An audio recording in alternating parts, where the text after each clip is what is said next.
before he became a Muslim. May I ask you before that, inshallah ta'ala, try to digest what the brothers are saying rather than laughing or making noises. Please try to even take notes about what's wrong with other religions that you may use for da'wah purposes. Brother Abdullah. Assalamu alaikum wa rahmatullah. Alhamdulillah, rabbil alameen, wa salatu wa salam ala rasulullah, wa ba'd. Inshallah, as the brother said, I'm from the Jewish faith. I wasn't prepared to give this talk, so you have to bear with me, and it's, inshallah, it'll probably be extremely short. But I was brought up in a Jewish household. My mother is Jewish, and all my family from my mother's side are Jewish. From my father's side, they are Christian, although non-practicing. Although I did not practice the Jewish religion strongly, I thought, yes, I'm a Jew. You know, I'm told I'm going to go to paradise. This is what the Jews believe. We are the chosen people of God. Can you make it a bit louder? Sure. As Jews, we believe we are the chosen people of God. You know, no other people are entitled to this. We believe all the messengers have been sent to the Jews. I used to laugh at my friends who were Christians. I thought, yes, we killed your God. I used to laugh at these people. Although I said I wasn't practicing. It was this pride that I used to have. From the age of about 14 or 15, I started to look into other things. I started to study a book called Kabbalah. It's on Jewish mysticism. And from this, I started to read about paganism. A lot of the things in paganism are from the Kabbalah, in the book of the Jews. I used to look at the politics. I used to think, the Jews have been persecuted. We know the other countries, non-Jews, they owe the Jews. They are in debt to us. For example, what happened in Germany in the World War II, what happened in York about 300 years ago. People who were non-Jews, they were in debt to us. And again, the politics. My grandmother is a very hardcore Jew. Suppose you could call her a Zionist. So my morals were preached to me by my grandmother. So I was brought up to hate the Muslims. Again, like Abu Umar. But I didn't understand why. I was just told it, and I said yes, okay.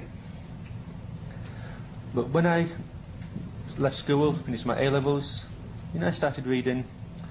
I was into a kind of music called Gothic music, where the strange people where they all wear black, long hair, and this type of thing. And this got me into reading horror and science fiction. And there's one of the books I used to read. There were many quotes from the Quran. I didn't know what the Quran was. I thought, what we got taught in religious education. All Muslims are Pakistanis. They all know the Quran off by heart. And they all eat chapatis. This is what we were told in religious education.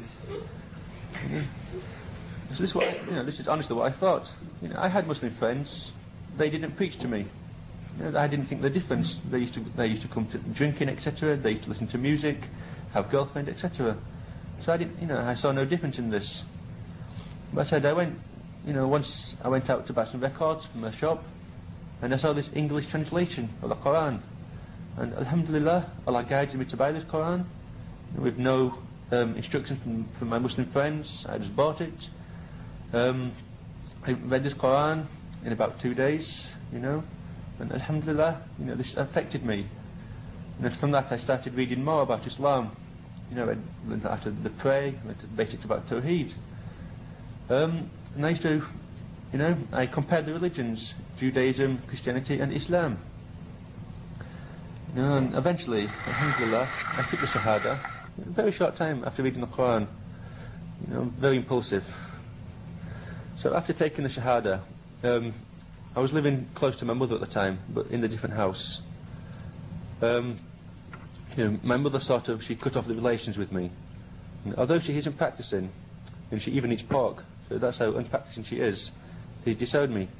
One of my brothers, I have two brothers older than me. One of them has declared himself as an atheist, and the other one calls himself a pagan. She accepts them. So I think, because it is Islam, this installs, the hatred comes out.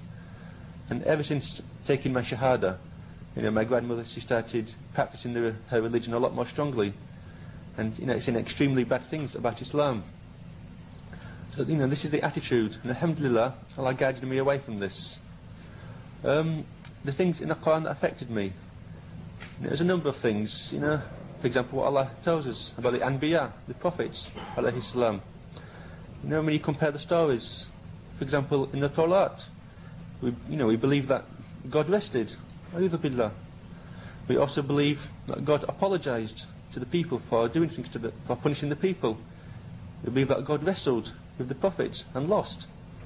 Let's say, but when I took Shahada, my mother, she disowned me. My stepfather, he said, I can't be Muslim. I asked him why. He said, because you're not Pakistani. This is what my family believe. So, alhamdulillah, Allah guided me to the truth. When I first became Muslim, I had been Muslim for just over 2 years. I was extremely complacent on the deen. So yeah, I'm Muslim. Alhamdulillah, I prayed 5 times a day. But that was about it. I carried on listening to music, and I was working in an establishment serving alcohol. I just carried on like this. Alhamdulillah. Some brothers approached me, gave me some literature.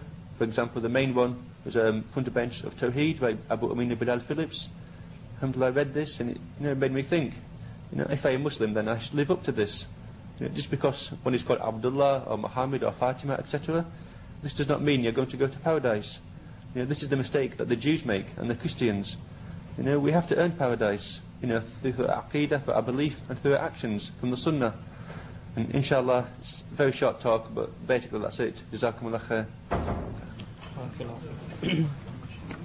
And inshallah we'll ask Brother Abdul Rahim to give us his version, inshallah, and we'll ask him to speak a bit loudly. Bismillah ar-Rahman ar-Rahim. Alhamdulillahi Rabbil Alameen.